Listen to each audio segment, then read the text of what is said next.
Hello everyone, कैसे हो सभी लोग। मैं हूं आपका भास्कर भैया और आप सबका स्वागत है अपने अपने चैनल रैंक प्लस पर, जहां हम पढ़ते हैं पूरे एक लॉजिक और एक कंसेप्ट के साथ, जिससे आप चीजों को केवल याद ना करो बल्कि समझो भी।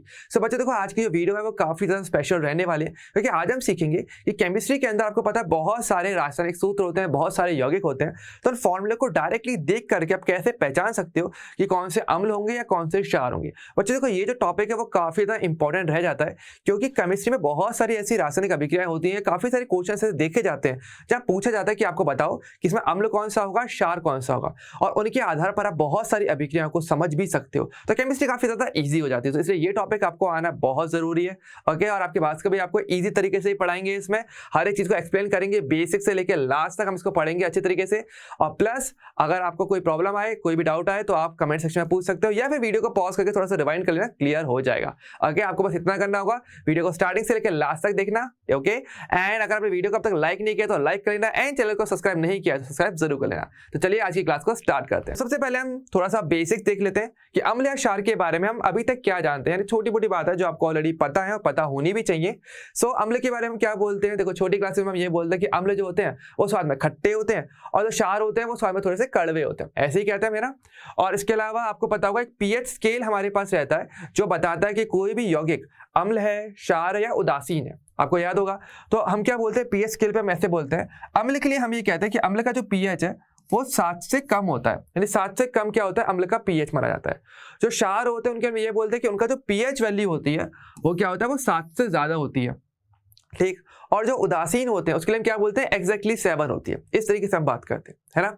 तो एग्जांपल्स भी आप चाहो तो सोच सकते हो, एग्जांपल से याद करोगे ज्यादा अच्छा रहेगा। और एक मैं आपको एडवाइस देना चाहूंगा, कभी भी चीज अगर आप याद करने वाले हो ना, तो हमेशा एग्जांपल से याद करना, और एग्जांपल्स भी रखना डेली लाइफ वाले, क्योंकि आप फिर उसके बारे में ज्यादा सोच भी सकते हो ना। कि जैसे अगर अम्ल की बात करेंगे तो दिमाग में क्या आना चाहिए, जैसे नींबू दिमाग में आ जाए, टमाटर दिमाग में आ जाए, ये क्या होता है आपके इसमें अम्ल पाया जाता है, इस में खट्टे होते हैं, तो आप ज्यादा अच्छे तरीके से दिमाग में रख सकते हो। ओके, तो एग्जांपल से याद करो, डेली लाइफ एग्जांपल ज्यादा लेना। तो जैसे अम्ल का एग्जांपल मैंने बोल दिया, नींबू होता है, स्वाद में खट्टा होता है, तो आप उसके ज्यादातर गुणों के बारे में जानते हो, है ना। इसी प्रकार से अगर बात करें क्षार, क्षार का एग्जांपल आप ले सकते हो वॉशिंग सोडा, जो कपड़े धोने का जो सोडा होता है वो क्षारीय प्रकृति का होता है। तो आपको कपड़े धोने का सोडा याद रहेगा, तो आपको दिमाग में रहेगा कि हाँ ये कड़वा सा होता है थोड़ा सा, और क्षारीय प्रकृति का होता है, पर ये नहीं कि इसको टेस्ट करो, ये मत करना। ओके, बस ऐसे दिमाग में रखना, ठीक है। अच्छा, अम्ल के बारे में हम एक बात और जानते हैं, इनकी पहचान करने के लिए कि कोई भी यौगिक अम्लीय होगा या क्षारीय होगा, आपको याद होगा एक लिटमस पेपर आता है ना, और वो लिटमस पेपर की मदद से आप पता कर सकते हो कि वो अम्ल है या फिर वो क्षार है। कैसे कि देखो, अम्ल क्या करते हैं, अम्ल ये करते हैं कि वो नीले लिटमस पेपर को लाल में परिवर्तित कर देते हैं। ये क्या करते हैं, नीले रंग का अगर लिटमस पेपर होगा तो उसको लाल रंग में परिवर्तित कर देगा, उसका कलर बदलता है। तो कलर बदलने से पता चल जाता है कि हाँ ये अम्लीय प्रकृति का है, या ये एक अम्ल है यहाँ पे। और अगर बात करेंगे क्षार के लिए, क्षार इसका उल्टा करता है। क्षार क्या करता है, वो लाल लिटमस पत्र को नीला कर देता है, यानी जस्ट अपोजिट। तो आप ऐसा कह भी सकते हो कि अम्ल या क्षार काफी हद तक विपरीत प्रकृति के ही होते हैं। कि देखो ऑब्वियसली बात है, पीएच 7 से कम अम्ल, पीएच 7 से ज्यादा क्षार। अम्ल क्या करेगा, नीले लिटमस पेपर को लाल करेगा, क्षार क्या करेगा, लाल को वापस नीला कर देगा। तो ये आपस में क्या होता है, विपरीत प्रकृति के, आप कह सकते हो। ओके, बस याद करने के लिए वैसे, ठीक है। सो ये बेसिक बातें होती है जो आप अम्ल और क्षार के बारे में जानते हो, पर ये सब होता है छोटी क्लासेस में। अब बात करेंगे अगर आप जब हायर क्लासेस में आ जाते हो, 11th 12th में जब आप आ जाते हो, तो वहां पर चीजें थोड़ी सी बदल जाती है, और वहां पे हम चीजों को और तरीके से और अच्छे तरीके से पढ़ते हैं। और यहाँ पर हम अम्ल और क्षार को भी अलग अलग प्रकार से विभाजित कर देते हैं, अलग अलग कैटेगरीज में, पहचानने के लिए कि कौन सा अम्ल होगा और कौन सा क्षार होगा। तो हम इसकी बात करते हैं। तो सबसे पहले अगर बात करेंगे यहाँ पे, तो हमारे पास क्या है, अम्ल और क्षार को पहचानने के लिए कई सारी अवधारणाएं दी गई हैं, ठीक है। और सबसे पहली अवधारणा, जो सबसे बेसिक वाली अवधारणा दी गई थी, वो थी आर्हेनियस के द्वारा दी गई थी, आर्हेनियस अवधारणा, जो हमें बताता है कि अम्ल कौन सा होगा, क्षार कौन सा होगा। किसी भी फॉर्मूले को डायरेक्टली देख करके आप पता कर सकते हो। तो आर्हेनियस क्या बोलता है, आर्हेनियस ने ये बोला कि अगर आपके पास कोई भी यौगिक है, ठीक है, और उस यौगिक को आप क्या करोगे, पानी में घोल दो। ओके, पानी में उसे विलय करो, ठीक है। और पानी में विलय करने पर अगर वो यौगिक H+ आयन देगा, यानी पानी में हमने विलय किया यौगिक को, और अब देखो दो चीजें हो सकती है क्या, या तो वो दे H+ आयन या फिर वो दे OH- आयन। दो चीज उसने बोली कि कोई आपने यौगिक लिया, उसका आपने जलीय विलयन बनाया। पानी में विलय करने का मतलब क्या, आपने उसका जलीय विलयन बनाया, है ना। इसका मतलब क्या हो गया, जलीय विलयन। जलीय विलयन यानी कि पानी में किसी चीज को घोला जाए तो उसको जलीय विलयन बोलते हैं। जल यानी जल और विलयन वाले की आपको पता है दो चीजों का मिक्सचर होता है, विलयन से बोल देते हो। तो ऐसे हम क्या बोलते हैं, जलीय विलयन हमने यहाँ पे बनाया है। तो अगर वो यौगिक H+ आयन दे रहा है, कोई भी यौगिक पानी में अगर घोला जाए और वो H+ आयन दे, तो हम ये बोलते हैं कि वो आपका क्या होगा, अम्ल होगा। इसने ऐसे कहा, ठीक है, वो क्या होगा आपका अम्ल। और कोई भी यौगिक अगर पानी में विलय किया जाए और वो आपका OH- आयन दे, तो वो क्या होगा आपका, वो आपका होगा क्षार। तो इसने इस तरीके से बोला कि अम्ल या क्षार आप कैसे परिभाषित कर सकते हो किसी भी यौगिक के लिए। तो उन्होंने ये बोला कि कोई भी यौगिक जो कि पानी में विलय किए जाने पर H+ आयन दे वो अम्ल होता है, और कोई भी यौगिक जो पानी में विलय किए जाने पर OH- आयन देगा तो वो क्षार होगा। ठीक है, यहाँ पर देखो मैं पानी पर थोड़ा सा फोकस कर रहा हूँ क्योंकि पानी इसमें बहुत इंपॉर्टेंट चीज है। ओके, क्योंकि इसने पानी के आधार पर ही बताया था कि पानी में किसी चीज को विलय करो तब वो क्या देता है, उसके बाद एक प्रक्रम के बाद वो क्या दे रहा है, ऐसे करके। ठीक है, जैसे इसमें आप एग्जांपल बहुत सारे देख सकते हो। अब इसमें देखो एक सिंपल हिंट में आपको दूंगा, आप देखना आराम से। जैसे कि अगर मैं एग्जांपल्स की बात करूं, जैसे कि आपका हो गया HCl हो गया, या हो गया H2SO4 हो गया, या फिर आपका हो गया CH3COOH हो गया, ये सब क्या हो गए, आपके अम्ल हो गए। क्योंकि इनको जब पानी में विलय किया जाता है तो ये जो आपके यौगिक है ये टूटते हैं और H+ आयन देते हैं। एक सिंपल हिंट में मैं आपको यहाँ पे दे सकता हूँ। क्या हिंट ये रह जाती है कि कोई भी यौगिक जिसके पास बेसिकली H+ पॉसिबल है वो बेसिकली H+ आयन देगा ही देगा। यानी जहां पर आपको हाइड्रोजन दिख जाए, चांसेस ज्यादा वहां पर है कि वो H+ आयन देगा, बशर्ते वो हाइड्रोजन किसी एक अधिक विद्युत ऋणात्मक तत्व से जुड़ा हुआ होना चाहिए। जैसे कि यहाँ पर अगर मैं बात करूंगा हाइड्रोजन की, हाइड्रोजन देखो क्लोरीन से जुड़ा हुआ है, क्लोरीन की विद्युत ऋणात्मकता काफी ज्यादा होती है। अगर यहाँ पे हाइड्रोजन की बात करेंगे, ऑक्सीजन से जुड़ा हुआ है तो उसकी विद्युत ऋणात्मकता भी काफी ज्यादा होती है। तो वो सभी क्या होता है, H+ आयन दे सकते हैं। या H2SO4 में भी हाइड्रोजन जो है वो ऑक्सीजन से जुड़ा हुआ रहता है और तभी वो H+ आयन के रूप में निकल पाता है। तो एक हिंट यहाँ पर आपके लिए बन जाती है, ट्रिक आपके लिए बन जाती है कि अगर हाइड्रोजन किसी भी विद्युत ऋणात्मक तत्व से जुड़ा हुआ, काफी ज्यादा विद्युत ऋणात्मक तत्व, जैसे कि आपका फ्लोरीन हो गया या क्लोरीन हो गया या फिर आपका ब्रोमीन हो गया, आयोडीन हो गया, या फिर आपका ऑक्सीजन, नाइट्रोजन, तो ये सारे H+ आयन दे सकते हैं। तो यहाँ पर आपके लिए ट्रिक ये हो जाती है, थोड़ी सी छोटी सी ट्रिक मेरी तरफ से, वो ये हो जाती है कि हाइड्रोजन किससे जुड़ा हुआ रहेगा, या तो वो फ्लोरीन से जुड़ा हो, या क्लोरीन से, या ब्रोमीन से, आयोडीन जो कि आपके हैलोजन होते हैं इनसे जुड़ा हुआ रहे, या फिर ये जुड़ा हुआ हो आपके ऑक्सीजन से, नाइट्रोजन से। तो इन स्थितियों में ज्यादातर क्या होता है, हाइड्रोजन H+ के रूप में निकलता है और वो ज्यादातर यौगिक अम्लीय प्रकृति को कहीं ना कहीं शो करते ही करते हैं। तो ये एक आपके लिए काफी अच्छी हिंट, एक ट्रिक हो सकती है जिससे आप यौगिक को देख करके बता सकते हो कि यार ये अम्ल होगा। और अम्ल कौन सा वाला होगा, आर्यनिक अवधारणा के अनुसार ये अम्ल होगा, ये ध्यान रखना। क्योंकि अभी हम इसमें और भी अवधारणाएं पढ़ेंगे जिसमें आपको फिर अम्ल और क्षार पहचानना पड़ सकता है। सो एक तो ये हो गया। OH के लिए हम क्या बोलते हैं, जिस पर भी OH आते तो सिंपल है। तो ठीक है, जैसे कि इसके बहुत सारे एग्जांपल, जैसे कि आपका हो गया NaOH हो जाए, या फिर आपका CaOH का ट्वाइस हो जाए, कैल्शियम हाइड्रोक्साइड। तो इन सब में क्या होता है, आपको क्लियरली OH समूह दिख जाता है। तो जहां पर आपको OH जुड़ा हुआ दिख जाए वो आपको क्या होता है, वो क्षार हो जाता है। ठीक है, इस बात का आपको ध्यान रखना है। ठीक है, और यहाँ पर ध्यान रखना कि वो जो OH है वो कहीं ना कहीं किसी न किसी धातु से जुड़ा होगा। ओके, ये पर ध्यान रखना चाहिए। तो आपका जो OH है यहाँ पर आप ऐसे देखोगे, इसको थोड़ा सा ध्यान से, ट्रिक ये बोलते हैं कि आपका जो OH है वो किससे जुड़ा होना चाहिए, वो किसी धातु से जुड़ा हो, धातु से जुड़ा होना चाहिए। अगर ऐसा है तो चांसेस ज्यादा है कि वो आपका एक क्षारीय प्रकृति का होगा या वो एक क्षार होगा। जैसे कि यहाँ पर मैं आपको एक छोटा सा क्वेश्चन देता हूँ और आप सोचना कि ये आपका अम्ल होगा कि क्षार होगा, खुद सोचना है। ठीक है, जैसे कि आपके लिए एक छोटा सा क्वेश्चन मेरी तरफ से, अगर मैं बोल रहा हूं CH3OH, इस यौगिक का नाम क्या है, ये मीथेनॉल होता है जो कि कार्बनिक कंपाउंड है, कार्बनिक यौगिक है। आपको बताना है कि यार ये अम्ल होना चाहिए कि क्षार होना चाहिए। अब देखो ध्यान से देखोगे तो यार CH3OH है तो आपको क्या लग रहा होगा, कई लोगों के दिमाग में यह होगा कि भैया इसके अंदर क्या है, OH हमें दिख रहा है तो कहीं ना कहीं ये क्षार होना चाहिए, है ना, ऐसा दिमाग में आया होगा, काफी लोगों के दिमाग में आता है, पर कंफ्यूजन बनता है। मैंने क्या बोला, देखो ट्रिक क्या बोलती है, OH किससे जुड़ा हो, किसी धातु से जुड़ा हो। अब यहाँ पर OH किससे जुड़ा हुआ, कार्बन से जुड़ा रहेगा, और कार्बन धातु है कि अधातु, कार्बन अधातु होता है। तो यानी कि ये कहीं ना कहीं क्षार नहीं है, इस पर डाउट हो रहा है कि क्षार होगा, क्षार नहीं होगा, ये कहीं ना कहीं क्या होना चाहिए, आपका अम्ल होना चाहिए। क्योंकि देखो यहाँ पर आपका जो हाइड्रोजन है, अगर आप इस पर फोकस करते हो थोड़ा सा, तो आपका जो हाइड्रोजन है वो असल में ऑक्सीजन से आकर के जुड़ा हुआ है, और ऑक्सीजन से जुड़ा हुआ है तो चांसेस ज्यादा क्या हो जाएगा, ये आपका हो जाएगा अम्ल हो जाएगा। तो आर्यनिक के अनुसार अगर बात करेंगे तो ये क्षार बिल्कुल भी नहीं है, ये प्रॉपरली एक अम्ल ही है। ओके, जो आपका मीथेनॉल होता है, इसका नाम है, ये असल में अम्लीय प्रकृति का होता है, जो कि अल्कोहल है, सारे के सारे अल्कोहल कहीं ना कहीं अम्लीय प्रकृति के ही होते हैं। तो यहाँ पे कंफ्यूज मत होना। ओके, सो सबसे इंपॉर्टेंट चीज आपको ध्यान रखनी है, जो हम बेसिक चीजें से याद कर लेते हैं ना, कि जो H+ दे रहा है, जो OH दे रहा है, उतना नहीं, थोड़ा सा ज्यादा पता होना चाहिए तरीके से कि आपका हाइड्रोजन किससे जुड़ा हो। अगर इन 6 में से किसी से जुड़ा हुआ है तो चांसेस ज्यादा है कि वो अम्लीय प्रकृति शो कर जाएगा, तो यहाँ पर ऐसा वो कर सकता है, प्रॉपर्ली करेगा। लेकिन यहाँ पर आपको दिख रहा है कि OH है, अब OH जिससे जुड़ा हुआ कहते तो क्षार है, लेकिन ध्यान रखना मैंने इसको और फिक्स कर दिया, चिंता मत करो, आपके पास कभी इजी ही करेंगे। तो हमने क्या कर दिया, वो धातु से जुड़ा होना चाहिए। अगर वो OH धातु से जुड़ा हुआ है तो वो क्षार है, वरना वो नहीं है, ऐसे करके, ठीक है। अच्छा, जैसे कि अगर मान लो यहाँ पे और भी एग्जांपल लिख सकता हूँ मैं, जैसे FeOH का थ्राइस मैंने दे दिया, तो ये क्या है, ये कंप्लीटली एक क्षार होगा, क्योंकि OH Fe धातु से जुड़ा हुआ है, इसलिए वो क्षार है। ओके, तो इस तरीके से आप आरएनएस अवधारणा के अनुसार अम्ल या क्षार को पहचान सकते हो। तो आई होप आपको ये वाला ट्रिक क्लियर हो गया होगा, क्योंकि यहाँ पे कंफ्यूजन बनता है, और आप भी अगर किसी को कंफ्यूज करना चाहो तो ये क्वेश्चन पूछ सकते हो कि अगर CH3OH अगर मैं बोलूँ तो ये अम्ल होगा कि क्षार होगा, और कोई भी कंफ्यूज हो जाएगा। ओके, तो थोड़ा सा ऐसे आप किसी को टेस्ट करने के लिए पूछ सकते हो कितना आता है नहीं आता है ना, कोई ऐसा पढ़ाकू बन रहा पूछ लेना, ठीक है। अच्छा, तो ये तो हो गया आपका आरएनएस अवधारणा, ठीक। अब देखो यहाँ पर क्या है, कई सारे यौगिक ऐसे भी मिले जो कि अपने क्षारीय प्रकृति को शो कर रहे हैं, लेकिन उनके पास OH नहीं है। तो इसके लिए हमने एक दूसरी अवधारणा देखी, जो है आपकी ब्रॉन्स्टेड-लॉरी अवधारणा, जो कि सेकंड नंबर की अवधारणा, जो बताती है कि अम्ल क्या होगा और क्षार क्या होगा। अब इसका मतलब क्या है, थोड़ा समझते हैं। इन्होंने ये बोला कि अगर मैं किसी भी यौगिक की अगर बात करूं तो ऐसा जरूरी नहीं कि उसके पास हमेशा H+ हो या हमेशा उसके पास वो OH मैंने साइन दे पानी के अंदर, ऐसा जरूरी नहीं है।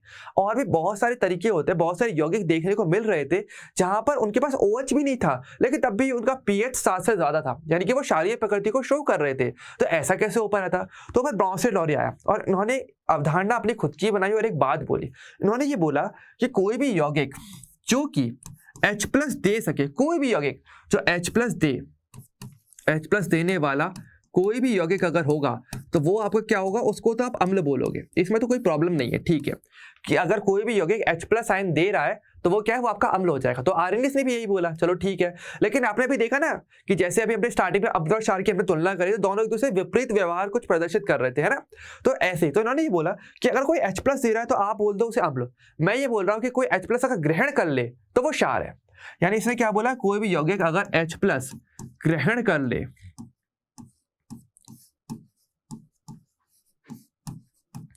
तो वो क्या हो जाएगा, वो आपका हो जाएगा क्षार।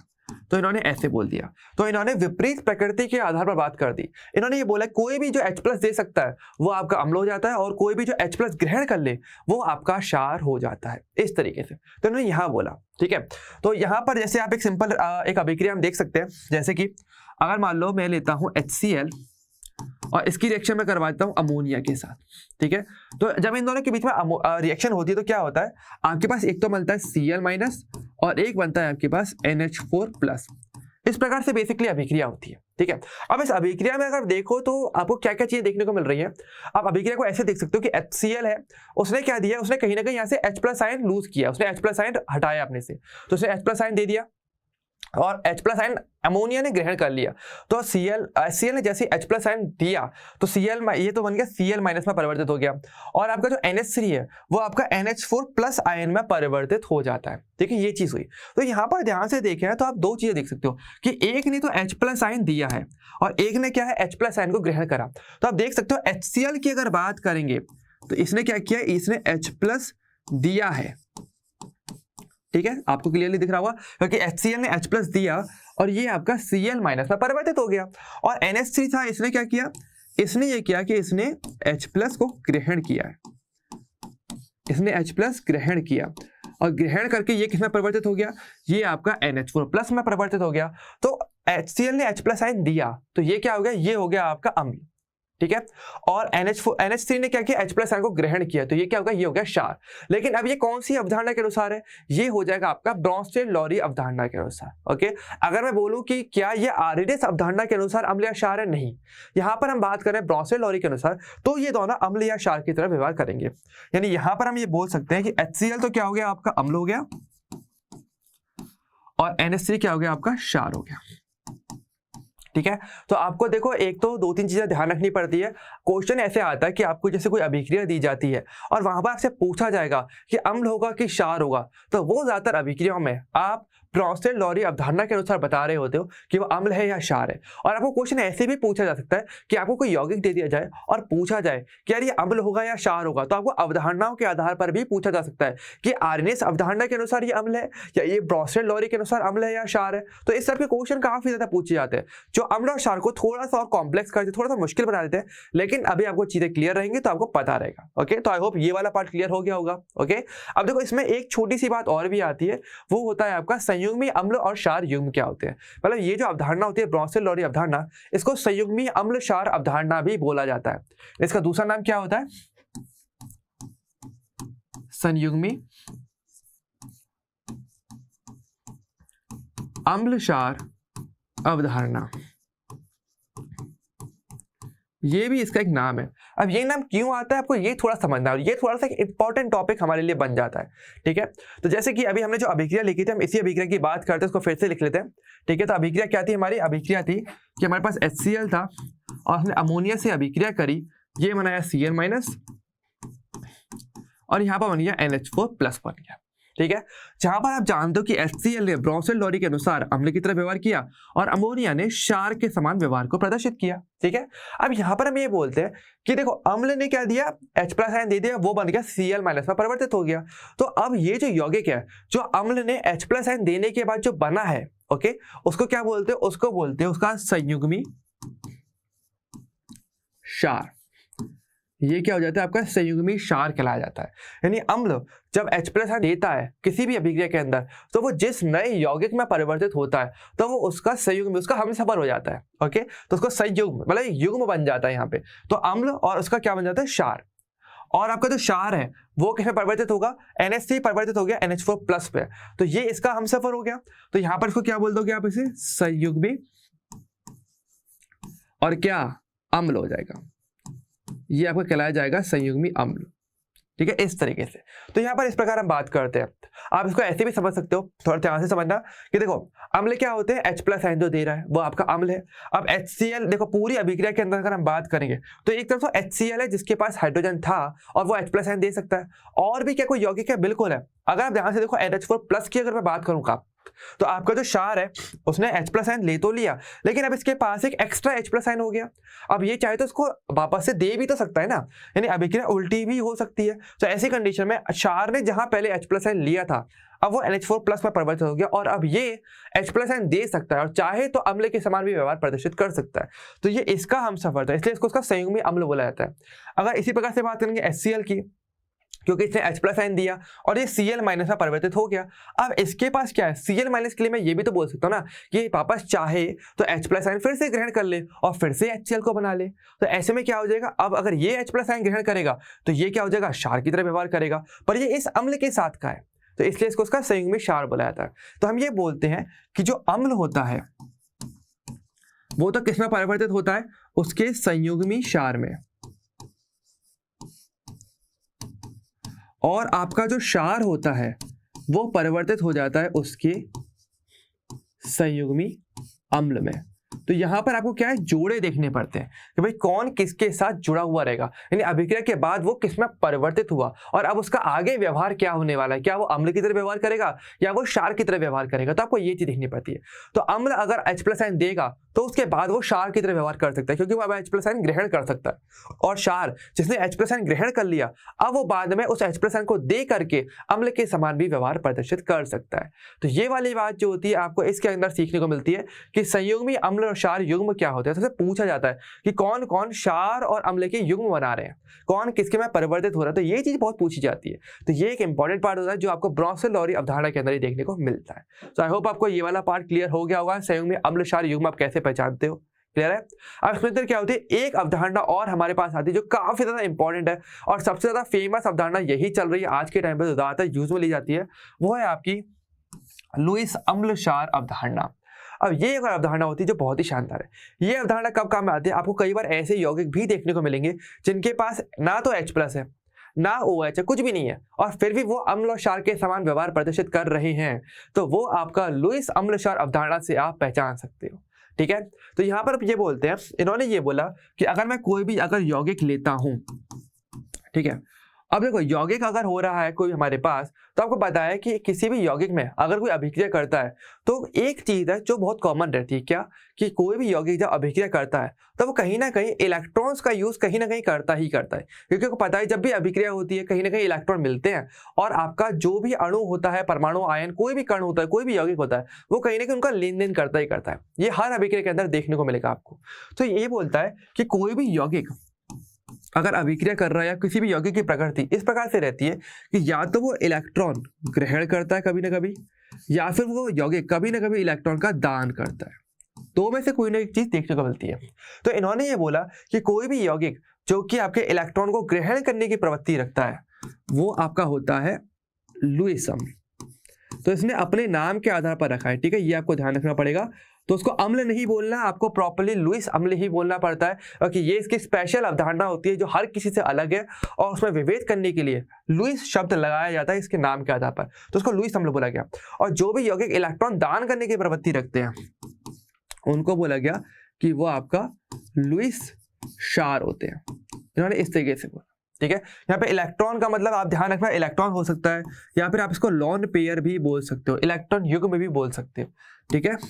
तो कोई भी यौगिक जो लोन पेयर या इलेक्ट्रॉन का ग्रहण करता है वो आपके क्या कहलाते हैं, लुईस अम्ल कहलाते हैं। और जो भी इलेक्ट्रॉन का दान कर सकते हैं उनको लुईस क्षार बोला जाता है। इस तरीके से यहाँ पे बात की जाती है। जैसे कि सिंपल एग्जांपल की अगर बात करूंगा मैं यहाँ पे, जैसे मैं बात करता हूँ BF3 की बात करते हैं, ठीक है।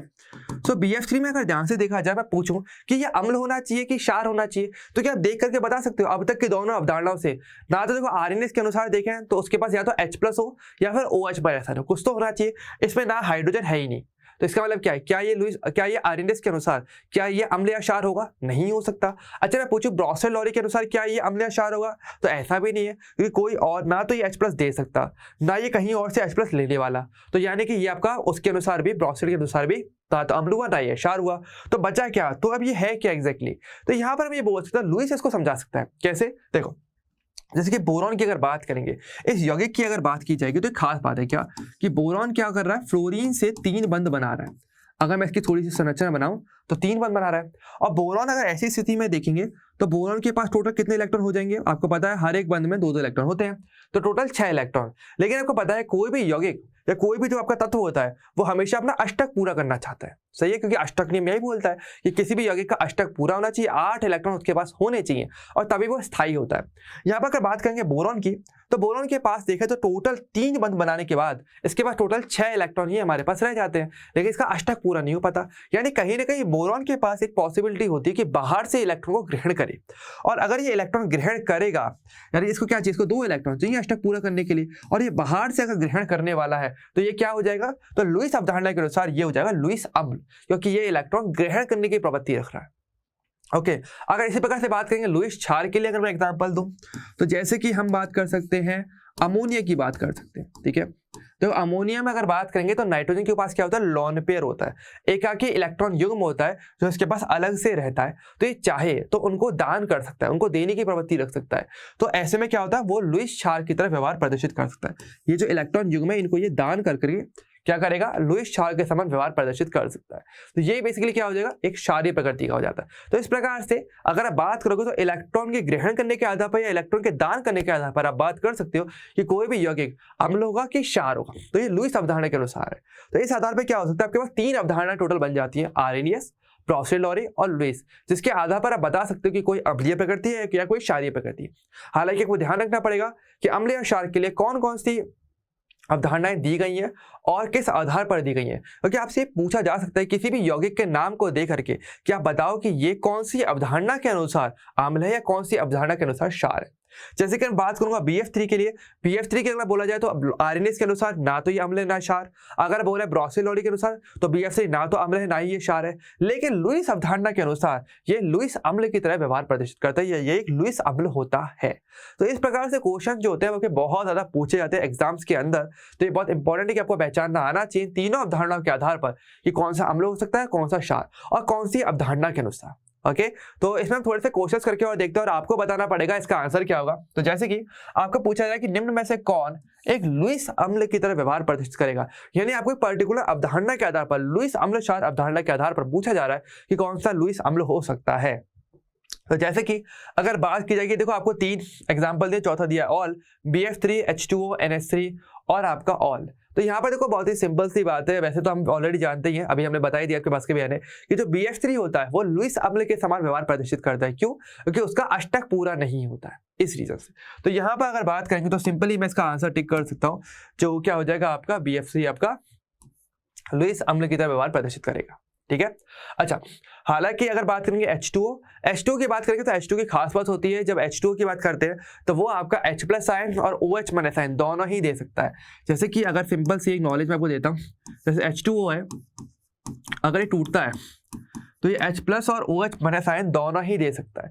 तो इस तरह से ये अम्ल और क्षार दोनों के समान ही व्यवहार प्रदर्शित कर सकता है। ओके, पर ये कौन सी अवधारणा के अनुसार है? ये है आपका आर्हेनियस के अनुसार। ओके, आपको ध्यान होना चाहिए कि कौन सी अवधारणा, लुईस के अनुसार ये हम क्षार वाली बात नहीं करेंगे, यहाँ पर हम बात कर रहे हैं आर्हेनियस के अनुसार ये अम्ल और क्षार दोनों के समान व्यवहार प्रदर्शित कर सकता है। तो आपको थोड़ा सा ध्यान से डिटेलिंग में देखना पड़ता है। ओके भाई, देखो केमिस्ट्री में 10 तक अगर बात करते हैं, छोटी क्लासेस में अगर बात करते हो तो चीजें थोड़ी इजी लेवल पर आ जाती है, डिटेलिंग ज्यादा नहीं होती है। लेकिन जब आप 11th क्लास में या 12th क्लास में आते हो, हायर क्लासेस में जब आप आ जाते हो, तो आपको थोड़ी डिटेलिंग पे वर्क करना पड़ता है। चीजें वही रहती है, बस आपको थोड़ा सा और अच्छे से और थोड़ा सा चीजों को समझते हुए आपको चीजें पढ़नी होती हैं। तो यहाँ पर ये चीज आपको जरूर सीखने को मिलती है, बहुत ज्यादा इंपॉर्टेंट रह जाता है। ठीक है, एक और क्वेश्चन है, चलो देखते हैं। अब देखो ये क्वेश्चन थोड़ा सा अच्छा है, थोड़ा सा दिमाग लगाना है सभी लोगों को। क्या है, आपको एक अभिक्रिया दी जा रही है और आपको पूछा है इसमें से कौन से 2 क्षार होंगे। तो आपको इस अभिक्रिया में देख करके क्षारों के बारे में बताना है कि कौन से 2 ऐसे यौगिक हो सकते हैं जो कि क्षार के समान व्यवहार प्रदर्शित करेंगे।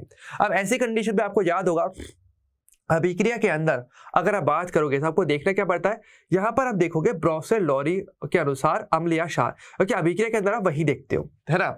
तो यहाँ पर अगर बात करेंगे तो अभिक्रिया पहले पढ़ो तरीके से। अभिक्रिया क्या हो रही है, बहुत ध्यान से देखना पड़ेगा। अभिक्रिया हो रही है कि आपको एक यौगिक दिया है HC2O4-। ठीक है, देखो आपको नाम नहीं पता कोई प्रॉब्लम नहीं है, नाम पता होना इंपॉर्टेंट नहीं है, इंपॉर्टेंट ये कि आप उसको पढ़ के समझ पा रहे हो कि नहीं समझ पा रहे कि अभिक्रिया के अंदर हो क्या रहा है।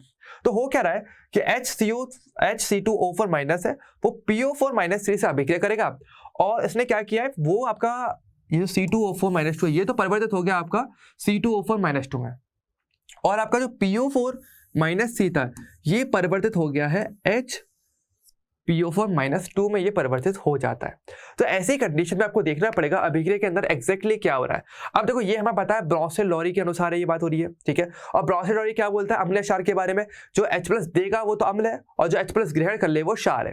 ठीक है, तो यहां पर अगर मैं बात करता हूं, आप देख सकते हो इस अभिक्रिया के अंदर H+ कौन दे रहा है, पूरी अभिक्रिया के अंदर H+ कौन दे रहा है, स्टार्टिंग में देखा जाए इन दोनों में देखते हैं तो आप देख सकते हो कि जो आपका C2O4- है ये समय क्या दे रहा है, H+ आयन दे रहा है, और ये आपका C2O4-2 पे परिवर्तित हो गया। तो ये क्या हो गया, ये तो आपका हो जाएगा अम्ल, पहली चीज ये तो क्लियर है ना। और अगर ये अम्ल है तो ये जिसमें परिवर्तित हो गया वो क्या हो गया, इस अभिक्रिया के अगर देखें तो यहां पर ये परिवर्तित हो जाएगा इसके संयुग्मी क्षार में, क्योंकि आपको पता है कि ये अम्ल जो है वो क्षार में परिवर्तित होता है, संयुग्मी क्षार।